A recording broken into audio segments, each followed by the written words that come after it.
ठीक है, अपना हेडिंग है भाई capacitance of a parallel plate capacitor. ठीक, तो सबसे पहले ये जो टर्म कैपेसिटेंस है इसका मतलब क्या होता था ये भी रिवाइज कर लेते हैं। अबिलिटी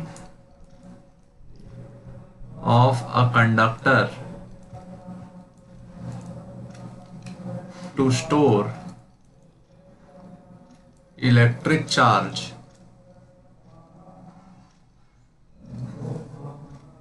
पर यूनिट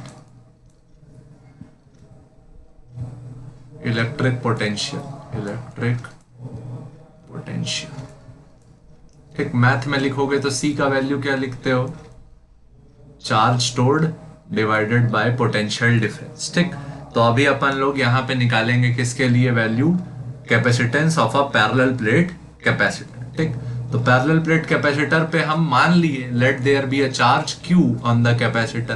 पहला step, let there be a charge Q on the capacitor plates. Capacitor की प्लेट्स पे कितना चार्ज है, प्लस क्यू, और उसके सामने वाली पे माइनस क्यू। ठीक, अब अपन लोग ये जानते हैं कि जो दो पैरेलल कंडक्टर्स हैं उनके बीच जो इलेक्ट्रिक फील्ड होगी वो कैसी होगी वो निकालते हैं। प्लस क्यू के कारण इलेक्ट्रिक फील्ड किस साइड होगी, इस साइड, और माइनस क्यू के कारण इलेक्ट्रिक फील्ड किस साइड होगी, अपने साइड। ठीक, माइनस क्यू पुल करेगा, प्लस क्यू पुश करेगा। ठीक, अब आप पैरेलल शीट्स के लिए जो इलेक्ट्रिक फील्ड निकाले थे वो क्या निकाले थे याद करो, नेट इलेक्ट्रिक फील्ड कितनी हुई, E1 प्लस E2। यहां पे यूज करेंगे electric field due to a plane sheet. क्या फॉर्मूला याद किए थे, सिग्मा अपॉन 2 एप्सिलॉन नॉट। क्या याद किए थे, sigma upon 2 epsilon naught, plus E2 के लिए भी क्या रहेगा, सिग्मा अपॉन 2 एप्सिलॉन नॉट, जहां where sigma is what, surface charge density, charge divided by area. ठीक, ये क्या हो जाएगा, charge upon 2 times area into epsilon naught plus charge upon 2 times area into epsilon naught. ठीक, यहां से नेट जो इलेक्ट्रिक फील्ड आएगी वो कितनी आएगी, Q upon A into epsilon naught. Q upon A epsilon not common कर लेते तो ब्रैकेट में क्या बचा, 1/2 प्लस 1/2, जिसका वैल्यू 1 हो जाएगा। तो नेट इलेक्ट्रिक फील्ड कितनी आई, Q upon A into epsilon naught. ठीक, पहला ये निकाल लिए इलेक्ट्रिक फील्ड। अब अपन लोग इलेक्ट्रिक पोटेंशियल की बात करते हैं तो यहां यूज करेंगे क्या, relation in electric field and electric potential. ठीक, relation in electric field and electric potential. ठीक, तो जैसे ही इसकी बात की है तो क्या लिखेंगे भाई, E इक्वल टू होता था -dV/dr। ठीक, यहां सिर्फ एक एक्सिस है तो सिर्फ x लिख रहा हूं। ठीक, तो यहां -dV का वैल्यू क्या आएगा, E डॉट dx। अच्छा, इलेक्ट्रिक फील्ड यूनिफॉर्म है, since electric field between plates is uniform, तो E यूनिफॉर्म हो गया तो इसका इंटीग्रेशन करोगे तो -dV का इंटीग्रेशन क्या हो जाएगा, -V equal to E into x, E into x. अब वोल्टेज कहां से कहां जाएगा, यहां V1 से V2 तक, और x का वैल्यू कहां जाएगा, 0 से, दोनों के बीच डिस्टेंस कितना था, d। पहले प्लेट पे x इक्वल टू क्या रख लिए, 0, और यहाँ पे x इक्वल टू d, यहाँ पे v इक्वल टू v1 और यहाँ पे v इक्वल टू v2। ठीक, तो यहाँ क्या आया, minus V2 minus V1 equal to E into D. Minus sign का रिवर्स हो जाएगा, तो V1 minus V2 equal to क्या आया, E into D. V1 minus V2 क्या है, पोटेंशियल डिफरेंस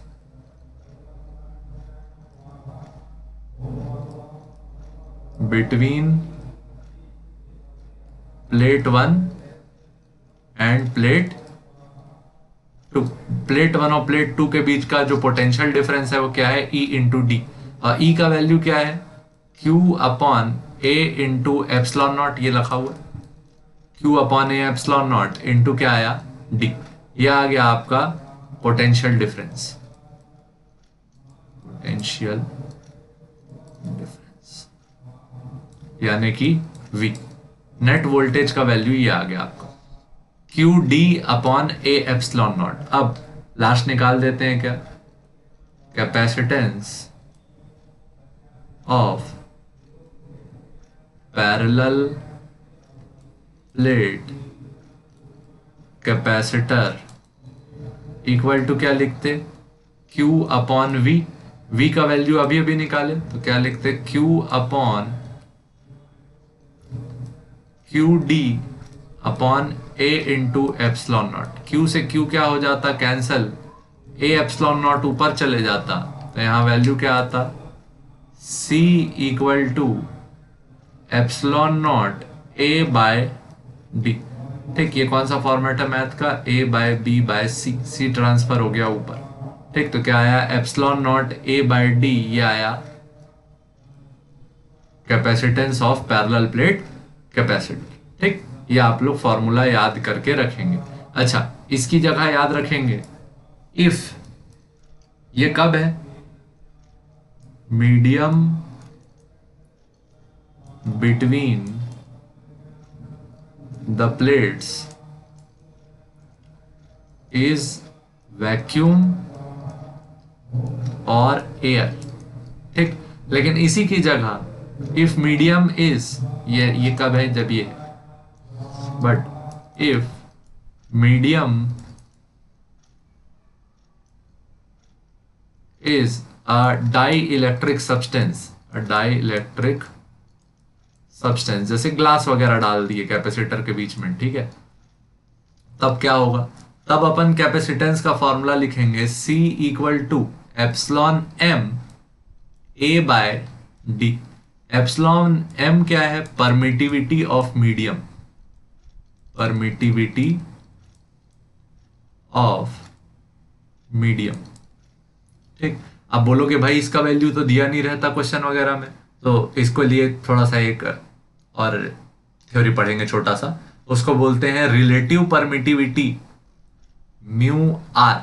रिलेटिव, अरे सॉरी म्यू आर नहीं, epsilon R, relative permittivity epsilon R. ये क्या है, रिलेटिव परमिटिविटी, तो इसका वैल्यू क्या होता है, epsilon M upon epsilon not.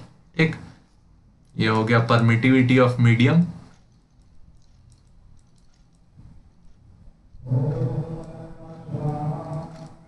और नीचे क्या है, permittivity of vacuum, permittivity of vacuum. ठीक, अच्छा, इसी एप्सिलॉन आर को इस पूरे चैप्टर में हम लोग K से रिप्रेजेंट करेंगे, और रिलेटिव परमिटिविटी की जगह अपन इसका नाम रखेंगे डाई इलेक्ट्रिक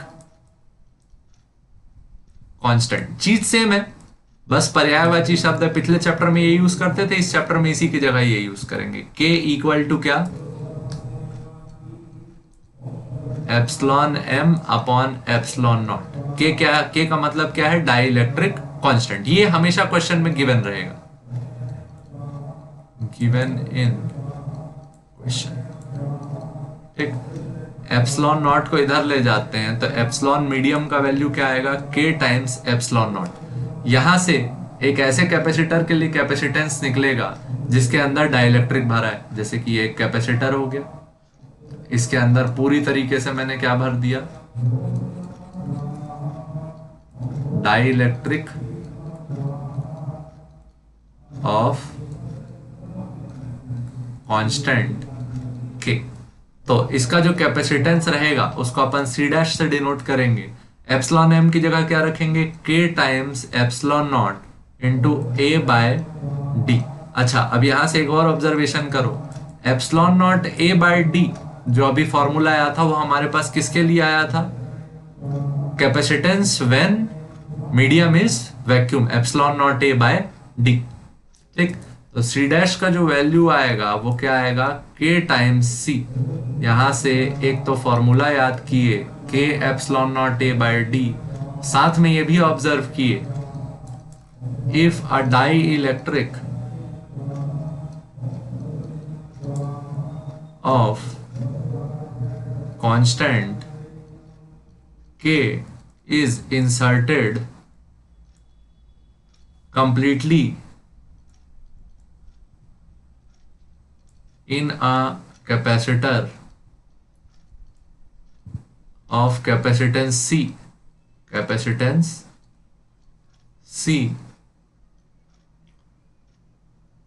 its capacitance